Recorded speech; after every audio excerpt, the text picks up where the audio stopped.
Hey everyone, it's Amadou Han and welcome to ABA Africans Building Africa podcast where I chat with inspiring African entrepreneurs who are participating to the development of Africa. Allow me to introduce our special guest, Julian Kiganda, a speaker, author, multi-million-dollar brand builder, and the founder of Bold and Fearless. Julian has over 15 years of experience working with organizations such as the African Union, African Center for Economic Development in Ghana, and as a board member of Designers Without Borders, she helped implement online mentoring programs for a university in Ghana. Her work has been featured on the Washington Post, Huffington Post, ABC News, and many more news outlets. And today we touch on how to build a successful brand in Africa, the power of social media, and how Africa can rebrand itself. Let's get to it. Africans Building Africa, for African entrepreneurs by African entrepreneurs, working together for the sake of Africa. Let's get to work. So, welcome to ABA. Thank you. It's a pleasure to be here. I'm looking forward to it as well. First of all, tell us a little bit about yourself. Absolutely. So I'm actually originally from Uganda. I was born in Uganda, but as you can tell from my lack of an accent, so to speak, I've been in the U.S. for a long, long time. And my background is actually in branding and marketing. And so for the past almost 20 years, I've helped everything from small businesses to billion-dollar international corporations build their brands, grow their revenues, and really just build awareness about who they are. So you started Bold and Fearless, I believe, in 2013. So tell us a little bit about that business.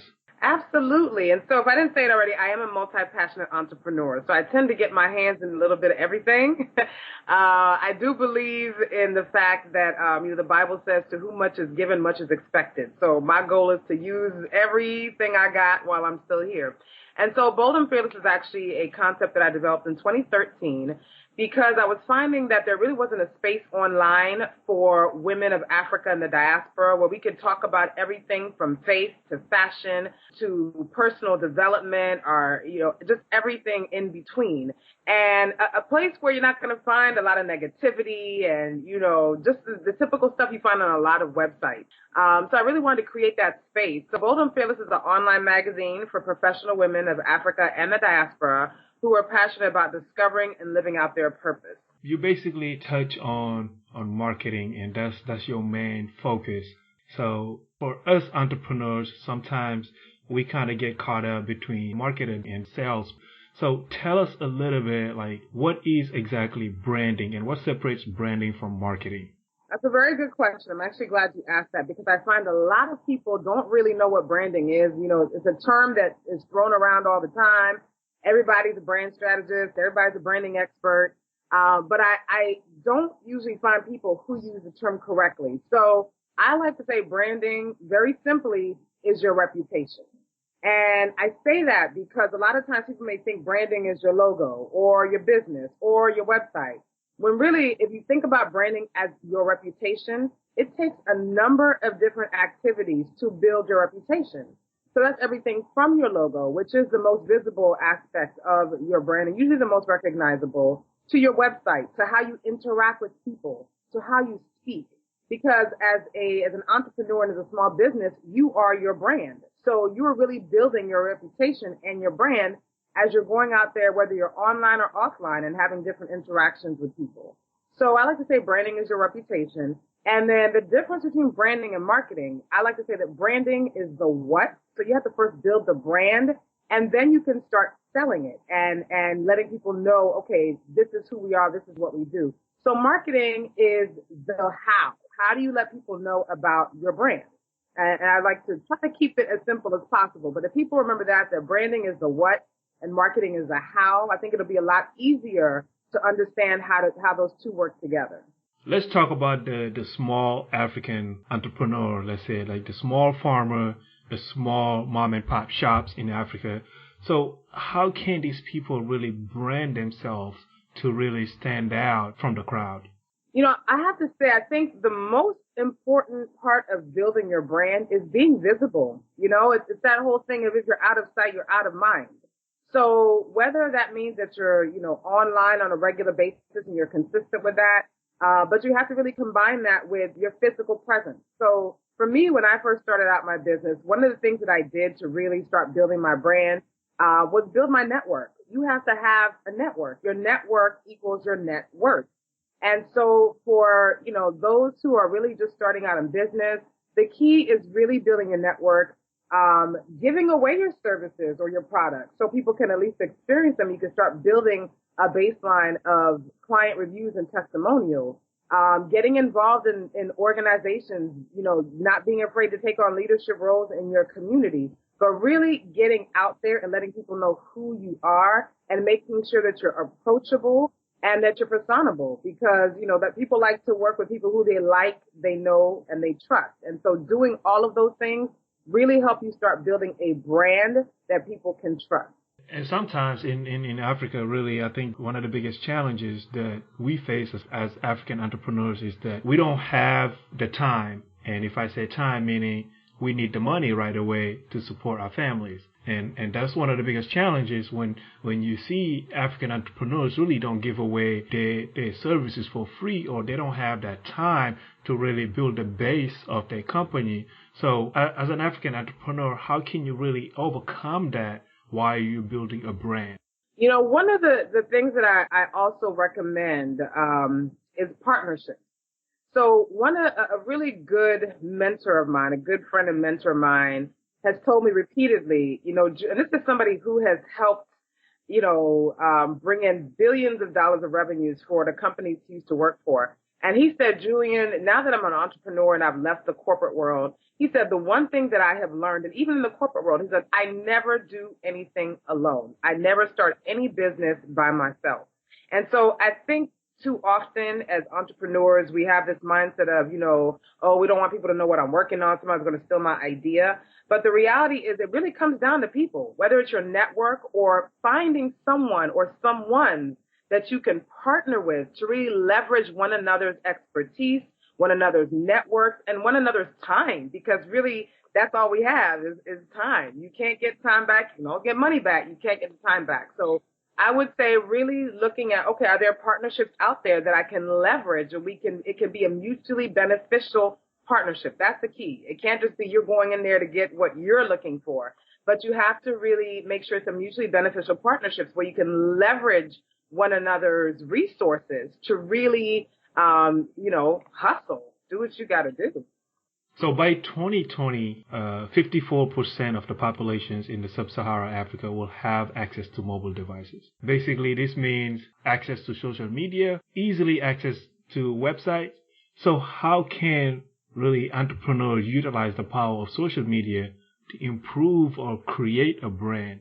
That's a great question. And that's the one thing I will say that I find isn't as consistent with a lot of the African brands that I've seen and some of the companies that I see come out of Africa. And part of that, I believe, is because, we're still catching up on the continent to what's happening online. A lot of our transactions still take place in person. A lot of people on the continent still prefer to do business in person. So that whole technology based business, whether it's e-commerce, whether it's social media, it's still something that's fairly new on the continent. And so I think the first thing I would say is don't be afraid of social media.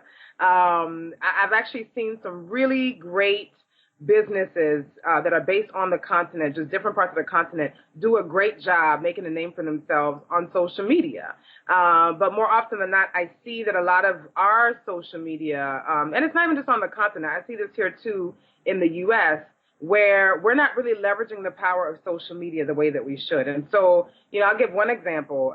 Several years ago, when I first started really getting active on social media, I actually ended up getting a international contract for a business in the Caribbean to do a marketing project from them because they saw that I was consistent on social media and I posted, information that showed, okay, she knows what she's talking about. She really gets, what we're trying to do. And so I think the first key is understanding the power of social media and understanding what not to post and what to post. And so when you're thinking about what not to post, you have to really think long term, because once you post it online, it's there forever. So you have to really think about, if I'm posting this, is this something that 5 years from now I'm going to be, okay with being up there? Is it really benefiting my reputation? Because at the end of the day, it's all about your reputation. Every single thing you do is about your reputation. And so I've actually heard about companies that have ended up going out of business because they posted stuff on social media that was so detrimental to their reputation. There was no way that they could, recoup those losses. Because things, as you know, on social media are viral. They travel very quickly. News travels quickly. So I think the first thing to do is with anything to do with building your brand, when you're looking at leveraging your social media, you have to look at, okay, what kind of content am I going to post that's going to show that I am an expert and I can be trusted with whatever it is that I'm selling. I think that's number one. And then number two, I think another thing, and this goes back to the same thing I said earlier, you want to develop relationships through social media and partnerships through social media, because again, it's all about leverage. And so very much the same rules that apply when you're dealing with somebody physically, same rules that apply online. Right. And I think really a lot of people don't know yet exactly the power of social media because, like you said, you can be in the U.S. and through social media close a business contract in the Caribbean. So absolutely, that's a great power. You don't even have to pay any expenses to go to the Caribbean to have expenses for that specific contract yourself. I recently talked to this gentleman. He has a socks company. So basically, the way he started his business is through social media. So he started creating the buzz, creating designs, and keep in mind that he haven't even developed any product yet at this time. All he did was create a design for the product and set it out there. So people started asking him about this product, and to the point now he have demand. He created demand for his products. Now he can go and create products and then sell it and send it to these people. So to me, when you talk about social media, it's really something that's very powerful that you can sit at home, literally in your bedroom, and just start creating demand for your product. That's very powerful. It's very powerful, absolutely. And most of it is free. You know? True. So which one is your favorite? Like if you were to teach a social media class, where would you tell people to literally focus on building their brains? It really depends on who your demographic is and what you're selling, because different platforms are good for different types of businesses. But for me personally, I would have to say Facebook. One, because I think it's one of the ones that's been out there the longest. And I actually think it's also one of the most sophisticated in terms of how you can target your marketing. In fact, it is the most sophisticated. I mean, Facebook has their marketing down like I haven't seen on other networks at all. I mean, you can target to a specific city, a specific demographic, how much they make, what kind of food they like to eat, what magazines they read. And so that requires a lot of research, but I think Facebook is the one where you can really leverage your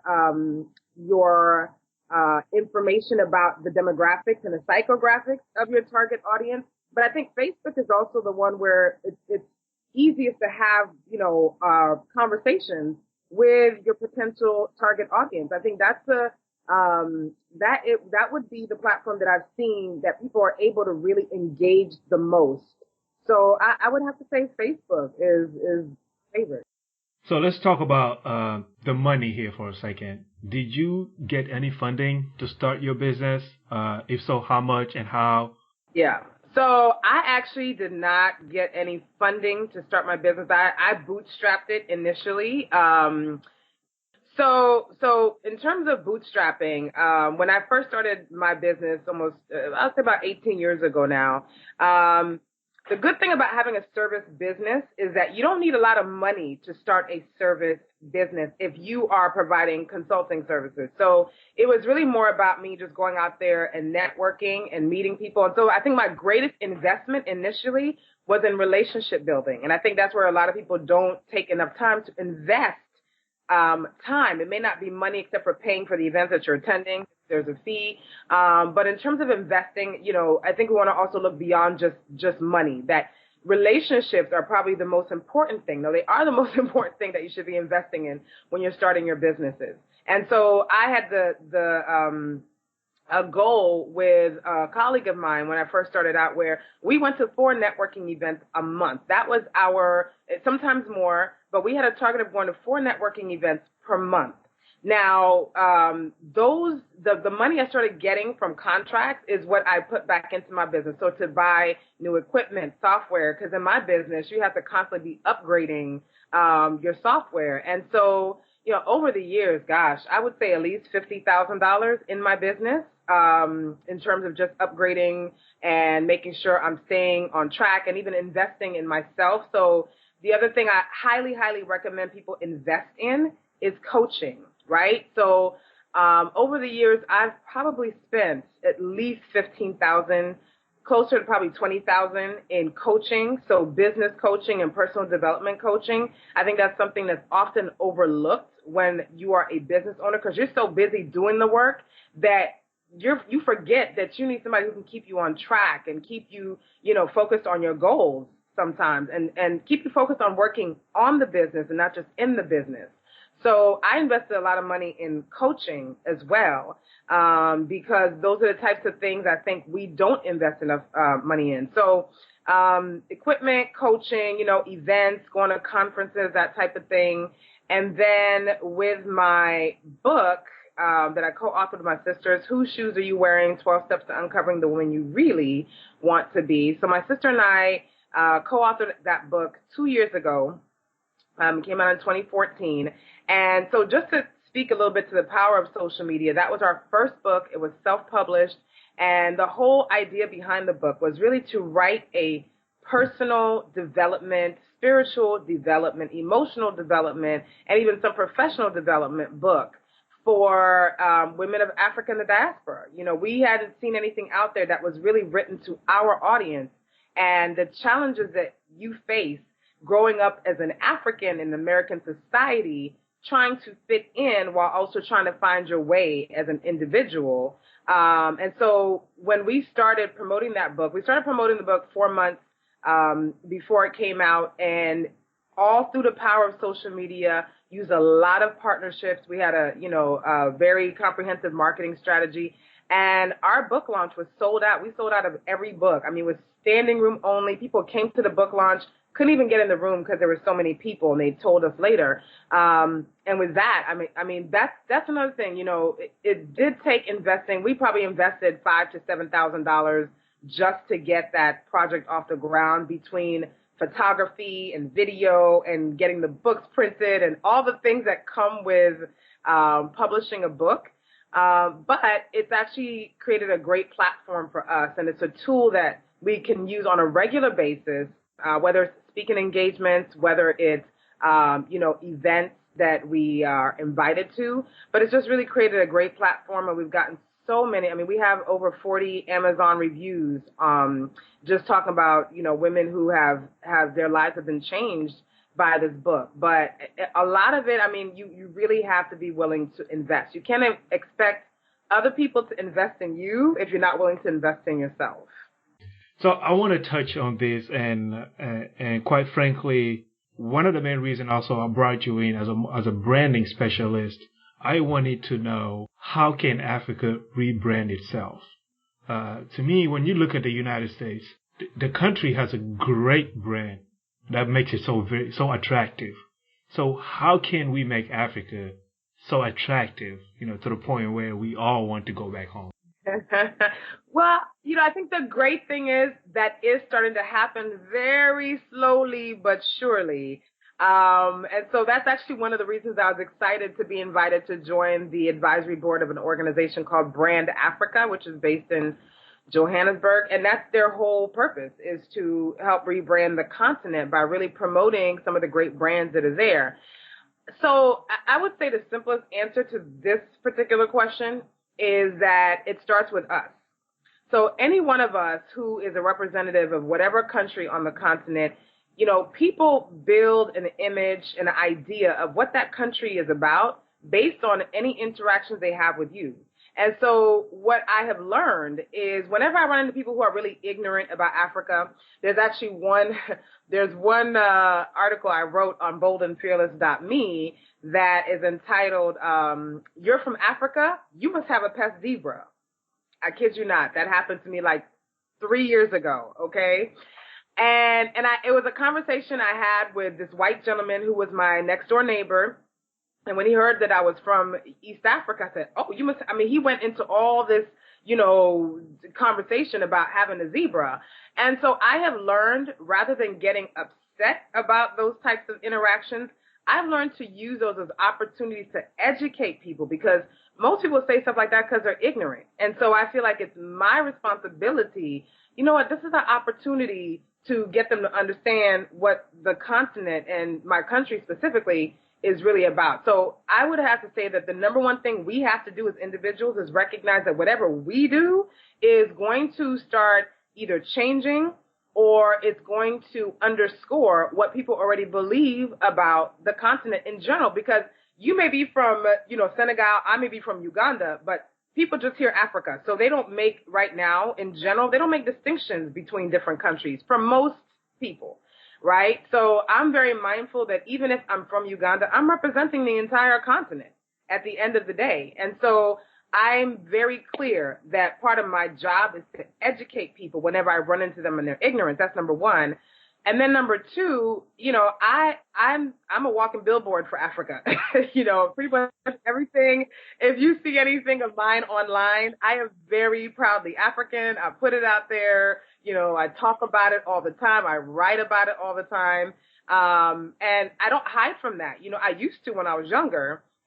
It used to be, something very shameful for me. In fact, I remember growing up wanting to change my last name from Kiganda to like Brown or something that people could say a lot easier. But, now I think about like, oh my gosh, I wouldn't even consider that now. And I've raised my daughter to be very proud of her African heritage. So I think it's a combination of being willing to educate people instead of getting angry when they don't understand something or they make an ignorant comment. And then two, just wearing your own heritage proudly and letting people see, oh, wow, okay, if they're wearing it so proudly, there must be something about it that I should want to know more about. There's a famous African quote that says, if you don't know where you're going, go back to where you came from. So to me, I'm listening to you speak, but I went to high school in the United States, and I do understand that feeling of not wanting to have anything to do with Africa at a young age because of, like your surrounding. But again, as you get older, you really understand the power of knowing your culture. And honestly, for me, that's one of the main reasons also that I'm trying to do my best as an African, just to rebrand Africa. But again, it starts with us. As you mentioned, it starts with us. We are the Africans. And any change that will happen around the continent or any change that will be made in the continent will be because of us Africans who are, leading the change. My last question to you before we get to ABA moment here is, our audience is mainly African entrepreneurs looking to start a business or invest in Africa. So what advice would you give them when it comes to creating a brand or in general? In general. So a couple of things. I mean, if you're looking to do business on the continent, so I'm actually in the process now of launching my first enterprise or business venture that's going to be based, it's actually going to be based in South Africa as well as in the U.S. And, although I've done a lot of work with organizations on the continent, so I've done work with the African Union, I've done work with the African Center for Economic Transformation, which is based in Ghana, and they're doing amazing work as well, and other organizations, and a lot of work on African issues in the U.S. This is the first time I'm actually launching a venture that is going to be on the continent. And so the first thing, I'm going to go back to what I said earlier. I was like, if I'm doing this, there's no way I'm doing this by myself, So I highly recommend that if you're looking to do business on the continent, number one, make sure you have some strong partners on the ground, as well as partners here in the U.S., that you build the right team. Because at the end of the day, it doesn't matter what the idea is. If you don't have a good team, it's not going to be implemented well. And that's another point that my mentor continues to drive home, and I believe wholeheartedly that you have to have partners. So that's number one. Find partners who understand the local culture, especially the business culture and the mindset of wherever you're looking to start a business. So I have a partner in South Africa that I am, working with who has incredible relationships. So that has been a major asset for us in getting this venture started. So that's number one. Number two, you have to do the research. I think too often people, they start hearing about all these opportunities on the continent and you feel like you're going to be left behind. And so you're like, oh, I need to get in there. And you don't bother doing the research to really find out, okay, well, is this the right time? Is this the right country? Is this the right place in that country to do it? What are the factors? What are some of the political factors that may come into play? What are some of the social factors that may come into play? How is the marketing going to be different in that country versus where you may be? Really, really getting to understand that. So doing the research. And then three, getting that local understanding. Because I think too many times we go into a place thinking we're going to impose our own way of doing things. But if there's one thing I've learned, you can't really bring the American way or wherever you are of doing business to the continent. I've learned that things take a little bit more time to get going, on the continent because they just operate differently. So you have to have a level of patience to be able to do that. But, if you have the right partners, that really helps with a lot of these other things. Absolutely. So the last part of the interview here is called the ABA moment, and it's basically like a lightning round of questions. I'm going to ask you several questions. I just want, short and sweet answers to the point. So if you were to live in one country in Africa and start a business, where would it be? That would be South Africa right now because that's what I'm working on. So that's easy. If you had only 1,000 to start a business or invest in Africa, knowing what you know now, where would you invest your money? Technology. Tech is a fast-growing sector on the continent wherever you go, and a lot of African governments are putting a lot of money behind technology ventures. So that would be my focus is technology. And have you read a book which had a huge impact on yourself? If so, what's the name and author of the book? Oh, that's such a hard question because I have so many. I love books. Like books are my favorite asset ever, and I'm always reading a book. But I would have to say, out of all the books that I read, the one that probably made the biggest difference in my life, which people may be surprised by, but because I base everything on my faith. And so the book that has made the most impact in my life would have to be Joel Osteen's his very first book, Your Best Life Now. I think it was after reading that book that my mindset really shifted and my business really started taking off because I started understanding that we create whatever we think about. And, as somebody whose life is based on how I live out my faith personally and professionally, I just started recognizing that, God is a God of abundance. And we're often the ones who limit ourselves just based on things we have heard while we were growing up and things that, people may have instilled in us. I mean, I have been the right way of thinking. So I would say that book really helped change my mindset personally and applying those things professionally as well.